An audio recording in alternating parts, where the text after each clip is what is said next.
ሰላም ጤና ይስጥልኝ፣ እንዴት ናችሁ? ዛሬ ደግሞ ክፍል 2 አማርኛ ፊደላትና የእንግሊዝኛ አቻቸውን ይዘን መጥተናል። ወይም ደግሞ ትራንስሊትሬሽን ነው ያቀረብላችሁ ወይም ደግሞ እናቀርብላችሁ ከሰ እስከ ተ ማለት ነው። እንዴት እንደሚጻፉ አብረን እናያለን። ፊደላቱ ለእናንተ እንዲመች ብለን ነው በእንግሊዝኛ ፊደላት ወይም ደግሞ አልፋቤት ያስቀመጥንላችሁ። ያው ለምሳሌ የመጀመሪያው ሰ ፊደል ለምሳሌ በኤስኢ ይወከላል። ኢ በቢኢ ቨ ደግሞ በቪኢ እንዲሁም ደግሞ ተ በቲኢ ይወከላሉ ማለት ነው። ይሄ ምንድነው የሚጠቅማችሁ ማለት ነው? አማርኛ ፊደላትን ማንበብ ለማትችሉ በቀላሉ እነዚህ ፊደላትን ለማንበብ ይጠቅማችኋል ማለት ነው። ስለዚህ የመጀመሪያው ፊደል ሰ ነው። ሰ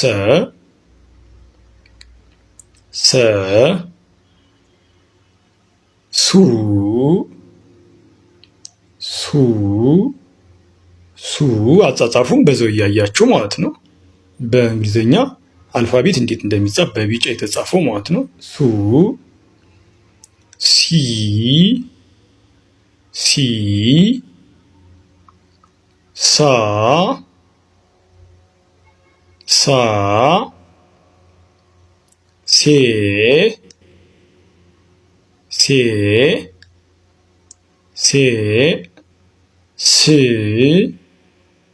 ሴ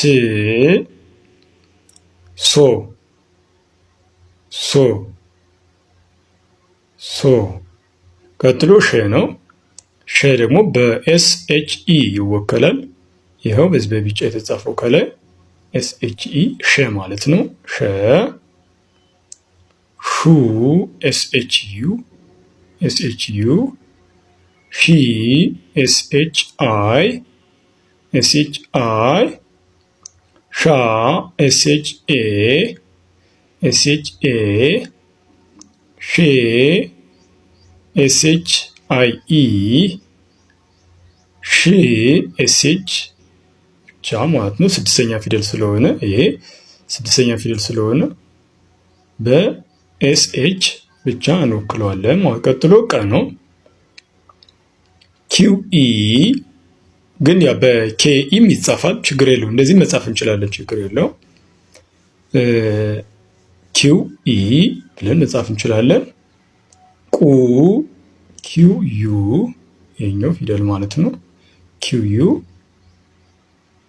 ቂ ኪውአይ ቃ ኪውኤ ቄ ኪውአይኢ ቅ ኪው ብቻውን ማለት ነው። ኪው ዜን ቆ ኪው ኦ ከዛ በ ነው። ቢኢ በን ስንጽፍ ቢኢ ቡ ቢዩ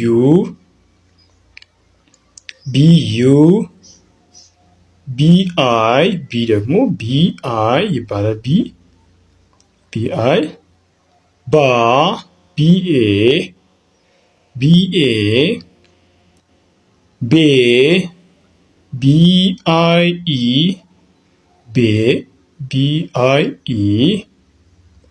ብ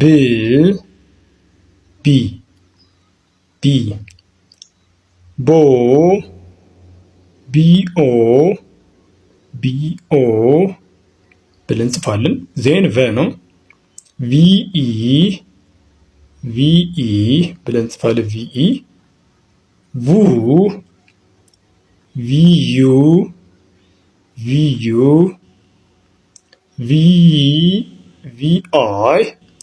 ቪአይ ብለን እንጽፋለን።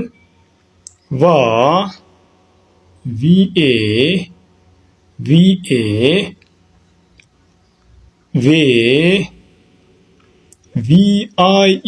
ቪአይኢ ብለን እንጽፋለን። ከዛ ቪ ብቻውን እንጽፋለን። ዜን ቪኦ ብለን እንጽፋታለን። ቮ ማለት ነው። የመጨረሻው ተ ነው። ቲኢ ቱ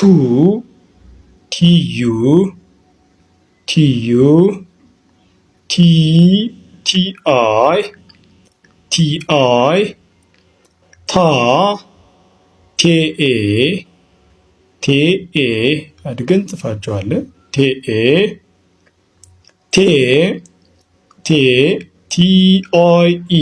ቲአይኢ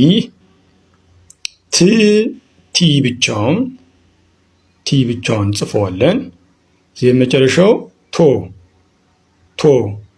ቲኦ ማለት ቶ ደግሞ ቲኦ ብለን እንጽፈዋለን።